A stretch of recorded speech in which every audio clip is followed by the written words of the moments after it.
Je m'appelle Caroline Jouisse, j'ai 29 ans, bientôt 30, et je suis nageuse en eau libre. L'eau libre, c'est le marathon de la natation, c'est des distances qui se passent en milieu naturel. C'est des distances longues. Aux Jeux Olympiques, c'est le 10 km. On a un parcours qui est fait, il faut suivre les bouées. Souvent, c'est un rectangle en fait qu'on a à faire. C'est très rare que ce soit ce qu'on appelle une traversée, donc d'un point A à un point B. J'ai commencé la natation en bassin du coup, donc j'étais toute jeune. Mes parents m'y ont mis, moi et mes deux sœurs, pour qu'on n'ait pas peur de l'eau. Ça va faire quasiment 20 ans maintenant que je fais ça tous les jours.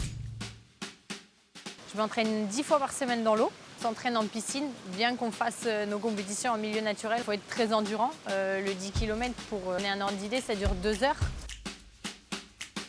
Je pense que dans tout sport de haut niveau, il faut aussi avoir un caractère bien trempé, on va dire.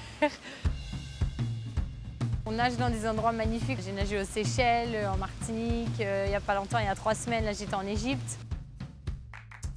La dernière Coupe du Monde auquel j'ai participé, j'ai fini 7e. En février, les championnats du monde, j'ai fini 7e aussi. À Funchal, en décembre, du coup, la première partie des qualifications, j'avais fini 10e. Je gère pas mon mental, il se gère tout seul.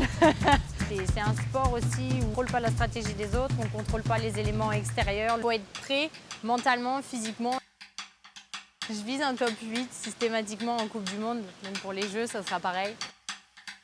Si j'ai un conseil à donner, c'est surtout de ne pas abandonner, d'aller au bout de ses rêves. Tant que tu n'es pas mort, tu peux encore te battre. Donc, tant que j'ai pas touché la plaque d'arrivée, il peut tout arriver, tout peut se passer, donc il ne faut pas abandonner.